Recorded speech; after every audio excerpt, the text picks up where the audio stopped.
Hi, I'm Trenwyth Pleasure, and this is where I matter. You might look at it from the outside, but you don't feel anything until you enter that gate.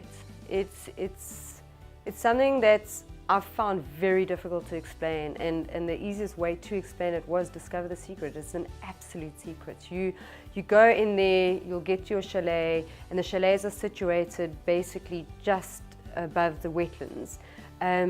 There's bird life and birds singing non-stop. Having that experience, we go camping and that, to hear the nightjars, it's just it's a unique, wonderful sound that can make anybody relaxed. It really can. Trenwyth Bush Lodge, we came up with the name, my mother-in-law actually came up with the name. It means in the shade or shadow. And the beautiful thing about it is that Trenwyth has a hill, and every morning when the sun rises, it casts a shadow towards the west, and when it sets, it casts a shadow to the east. 2 days after I matriculated, I got a job and I started working. So I worked for about a year, and then I decided to go to London, and I was there for 6 months, and that obviously opened up my eyes. I mean, it's London, and this is the first time I was overseas. I said to Mark, I'm not going to come home and wait to see you every 2 months. So we decided to ask his boss if I could go and work with him in Botswana. And his boss just said, no ways. It was an all-male site, no females in like 300 kilometers, and very rough situations. I mean, they lived in caravans, you'd cook in a tent, you'd have like a big army tent communal area, and share all the ablutions and that. So not really a female-orientated place. And they didn't want to give me a computer. They just thought I must sit there and do what they tell me to do. And so I bought my own computer. I took it to Mozambique, and I set up in the storeroom. I said I'll make my own office then, and I started. And I thought, this is crazy. When you've got a computer with Excel, why would you want to do this on a sheet and write it down? So I basically put everything that they had on a sheet of paper, I put it onto Excel, and it works so well that the director then asked me to go to all the other sites in Southern Africa and convert all the other clerks and sites to a computerized system and make it work. So that's what I did, and yeah, it's since then they've employed more females.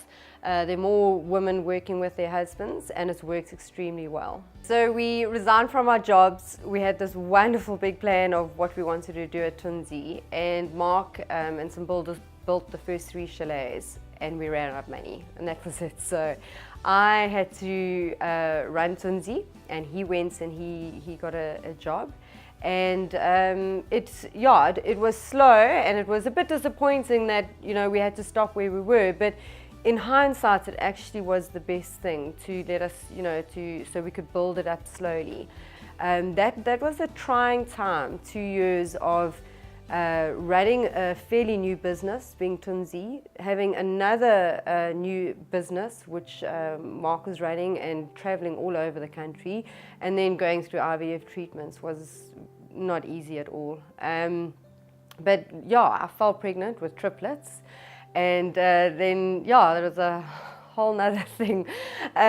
We had them, and I think what did help is that I didn't have any other children before that. So I think having triplets to me is normal and was normal, so I just got on with it. I was a baby, I was born in Johannesburg. I've got an older brother and a twin brother.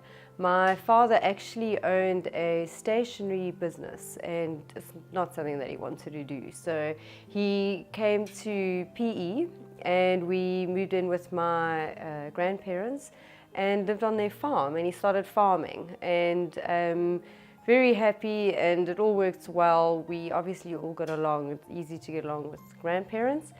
But unfortunately, my father died about 10 days before my first birthday. And I think obviously that just changed everything, obviously. When I met Mark, what really struck me was I could be myself, and I could do things that I was told not to do. I could speak up for myself. If we had an argument, I could argue back, which I was never allowed to do that. If there was an argument, I just sort of say yes. So with him, he taught me to argue, which he regrets nowadays, but he taught me to argue. He taught me that I had an opinion.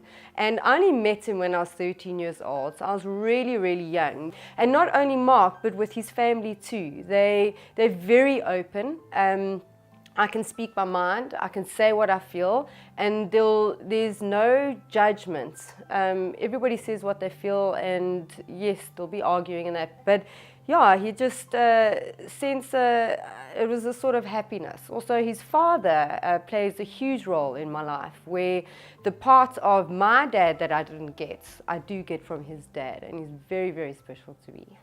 I'm the type of person who doesn't like to linger on the negative at all. If something bad has happened, I acknowledge it, I deal with it, and then I move on. I don't feel it's healthy for anybody to linger in something that hasn't been good.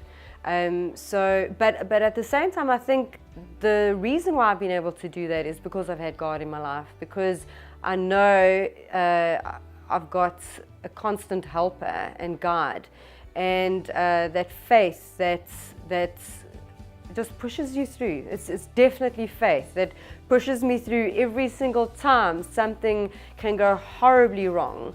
I have faith, and I'm like, you know what? It'll be better tomorrow, and that really has gotten me through a lot of things.